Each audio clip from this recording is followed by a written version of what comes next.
All right, we are back again with chapter 10. We're reading about a serf and his turf. So the medieval majority, most people in medieval Europe were not lords, ladies, or knights. They were peasants or common people. Most peasants were serfs who lived on the manor estates and worked for a lord. Some peasants, though, chose to work freely and not to serve a lord.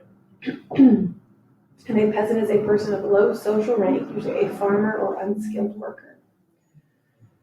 Serfs were very much a part of the manor estate. In fact, if a manor estate was taken over by a new lord, the serfs had to remain there to serve the new lord.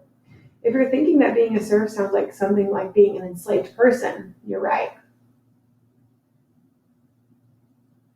Sadly, the practice of slavery had existed for thousands of years in different parts of the world.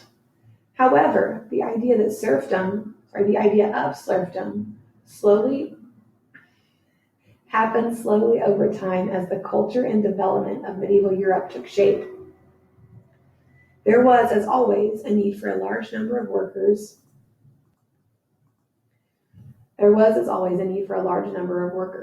However, as more and more people became Christian, the church became opposed to enslaving Christians. As a result, many people who had been enslaved were freed.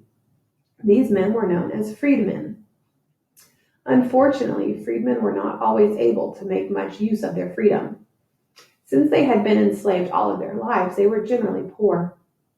Even if they could buy land, they probably would not have been able to protect themselves against warring tribes and powerful lords. Therefore, around the 900s, many freedmen began to trade freedom for security by placing themselves under the protection of a feudal lord. This is how many freedmen became serfs. And security is just safety or freedom from danger.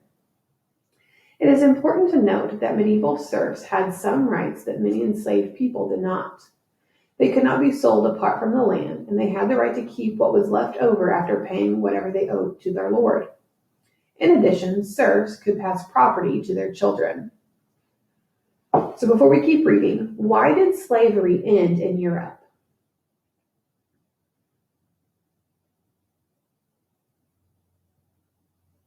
So slavery ended in Europe because the church was against enslaving Christians. So since they were against it, they decided no longer to participate in that. How did a population of freedmen in Europe become a population of serfs? So how did they go from being free to being serfs?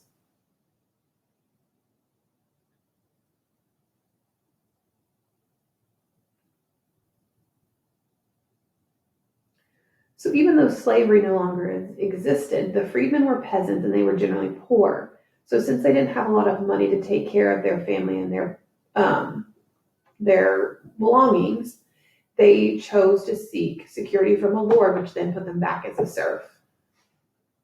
How were serfs similar to and different from earlier enslaved people? So how were they the same as slaves, and how were they different from slaves?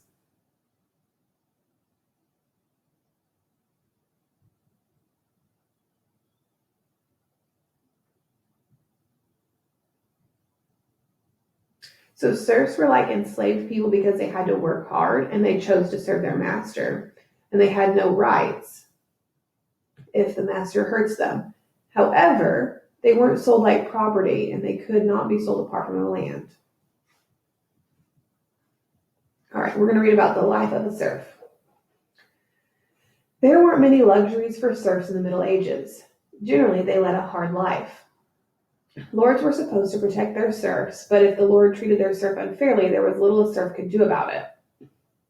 Serfs had to work extremely hard, and they only kept a small amount of what they grew or made. By around the year 1000, wood was hard to come by in some parts of Europe. The house of a serf typically had a simple wood frame with a mixture of mud and straw spread between the wooden beams as walls.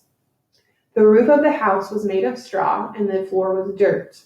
In wet weather, the floor turned to mud. Serfs slept on the floor, perhaps with a layer of straw to provide a little bit of cushioning and warmth.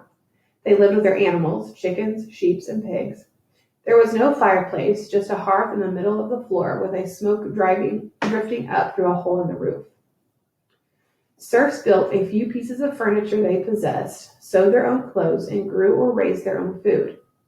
In fact, serfs made almost everything they needed, so a hearth is just the bottom of the fireplace. Serfs lived close to the land. They spent most of their days working for the lord of the manor, plowing his fields, planting his seeds, harvesting his crops, and stomping grapes to make his wine. Women were often in charge of small livestock. They would shear the master's sheep, spin the wool into yarn, weave it into cloth. Women also had the job of tending to the family vegetable garden and caring for the children, and so livestock were just the animals that were kept on the farm. While serfs prepared foods and goods for their master, they had little themselves. They lived mostly on bread, vegetables, and ale or beer. Interestingly, historians have noted that a woman's diet seemed to improve after about the year 1000. This helped them live longer and have more children, contributing to the population boom of the High Middle Ages. If serfs got sick, they depended on the village healers, who used local herbs to treat illnesses. Lords might have a professional physician through his cures were not probably any more advanced. Of course, not all lords were cruel and heartless. Many realized that if their serfs were going to work hard, then they had to be reasonably healthy, and a healer is just a person who cures the sick. Holidays. While all peasants, serfs, and freedmen faced many difficulties, there was still some good times in their hard lives. Just as we enjoy holidays today, people also enjoyed them in the Middle Ages. In fact, the word holiday comes from the holy days that were part of the calendar in the Middle Ages. Remember, the church was part of everyday life on the manor estate. People celebrated many more holy days than we do now. With Sundays, saints' days, and other holidays, there were about 100 days a year where people did little work.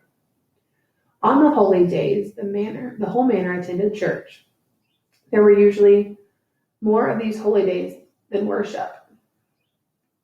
The nightly tournaments you read about earlier often took place on holidays.